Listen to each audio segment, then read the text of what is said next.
Shelly, thank you for joining us.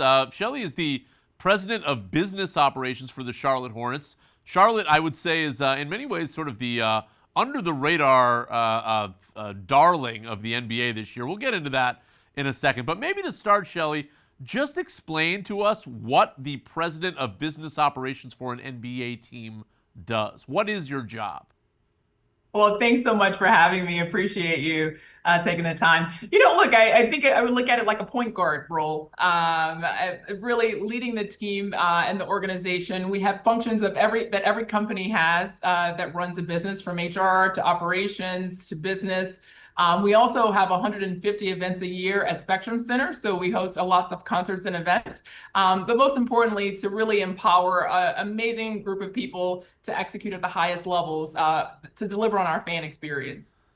And what metrics are you judged on to determine whether you're doing a good job or a bad job? Well, look, our chairman and ownership, Rick Snall and Gabe Plotkin, have put forth a very clear vision, and that's to be the premier NBA and entertainment franchise. So that's the goalpost. Look, our shareholders are our fans. So how we execute and deliver, our fans will be the judge of that. But there's, like any business, there's of course, an operations side to things. There's the business metric and sales and ticket sales and sponsorships. And then there's just how do we connect with the community and really be a part of this community in the region as part of our overall organization. So here's where I'll let you take your victory lap. Throw out a few statistics at me that are evidence of the Hornets growing on the upswing based on this past season. Well, look, I think a great word is progress. I'll give you some stats. First of all, we'll start with this franchise has been a record leader in attendance since the late 80s, early 90s. This year, we've actually hit the highest attendance we've had in franchise history at 25.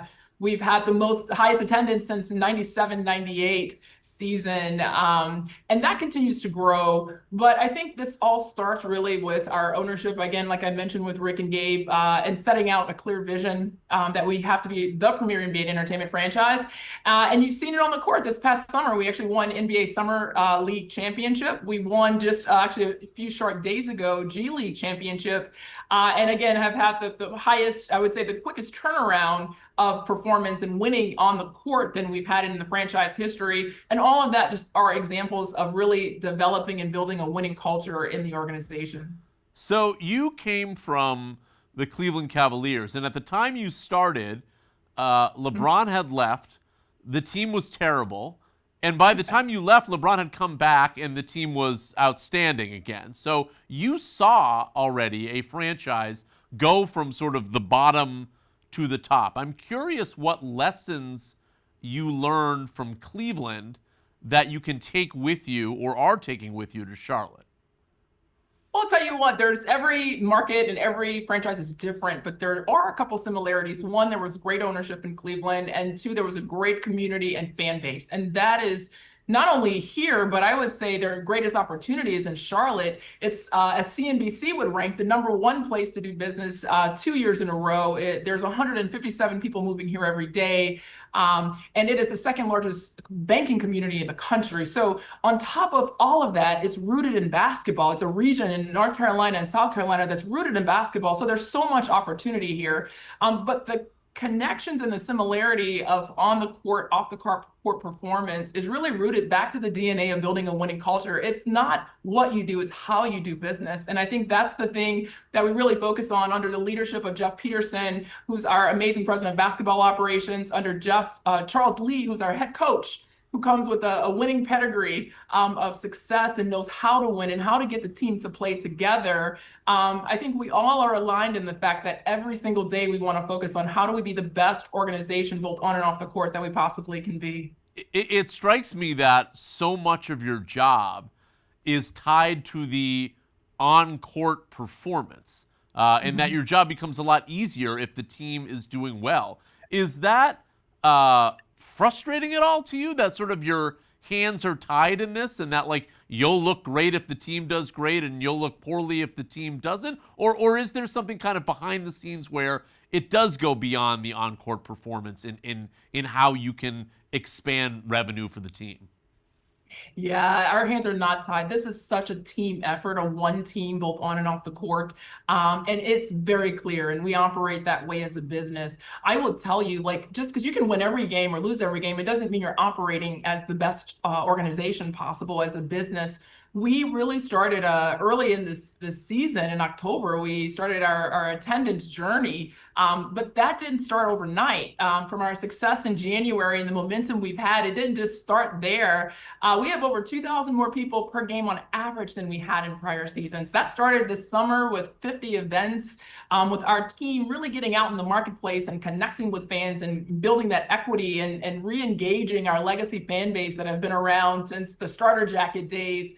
And it's also connecting with those new fans that I mentioned that are moving to the market. So we know that our team, though, needs the right energy and fan base in the arena. So it's a team effort. Our players, actually Brandon Miller and Miles Bridges, are the first to really talk about our fans and the importance of a role they play in the success of our continued momentum and energy and winning on the court. So we look at it as a team effort. They are having a tremendous season, and we do think it's a collaborative effort. So just to paraphrase what you're saying that you don't think that the attendance jump is completely tied to the performance of the team. Because certainly as a layperson, that's how I would read it. I would say, oh, wow, the team's a lot better this year. It's putting on a much more exciting product, and that's why the attendance is up. I would tell you we absolutely have had increased attendance because we're putting on a better performance on the court. But I would not be remiss to say back in October when our record wasn't that great, we've had the best fans in the NBA still showing up at record numbers. And so that is about getting our hands dirty, connecting with our fans, and really just meeting our fans where they are. It's also about renovating the building. We just completed a $245 million renovation of our Spectrum Center, which creates a much better experience for fans than they were used to in the past. So it's, again, back to a team effort. The momentum on the court up absolutely has a strong impact on getting more people and creating more awareness for our fans. But this is a team effort that started, again, I would say 2 years ago with Rick and Gabe's clear vision. All right, so you threw out a couple different ways to generate revenue there. Ticket sales, sponsorships, obviously those things fall under your umbrella. You also threw out the CNBC statistic about how great of a place Charlotte is to do business in. I'll throw out one more CNBC statistic to you, and that's that the Hornets' revenue as of last year was the second lowest of all NBA teams. Again, not really a surprise given sort of the history of the Hornets and not winning, but you must take that and say, okay, how do I boost this? What area can be most effective to me to get that number higher? Is it media deals? Is it sponsorship? Is it ticket sales? Is it merchandise? Like, is there a particular lever there that's more important for you to pull on than the others for revenue growth? Well, I would tell you it's all of the above, Alex, but let me start with this. We know it's the sixth fastest growing city in the country right now. So there's opportunity here, not just locally, but people all across the country, brands and companies all across the country that want to be a part of a region that's growing fast. The number one thing that we have to do is lay the foundation and I would say the groundwork that we are committed to providing value. People buy based on having value, right? So our goal is to show that we're providing value across ticketing, across premium and our suites, across partnerships. What? Sorry, Really I want to jump in. Just what does that mean? Yeah. Provide value. What do you mean by that? Yeah. So a perfect example of that is the $245 million renovation that we just completed, providing a new seat in the arena for every fan in attendance, really adding grab and go, takeout, walkout stations so that our fans could get in and get food and beverage faster than past, adding an entrance in the building so our fans can have ingress. We really did a complete overhaul of all of our clubs. So if you're a floor seat holder or in one of our premium clubs, you have a brand new club experience. And then in our main level concourse, we elevated our bars and our food and beverage areas so all fans can participate. In addition to that, we added a $2 Hugo's Hive menu. So every fan, no matter where you're coming in or affordability options, have an opportunity to have a great food and beverage experience. So for us, it's about touching the fan at every aspect and every level of our fan experience.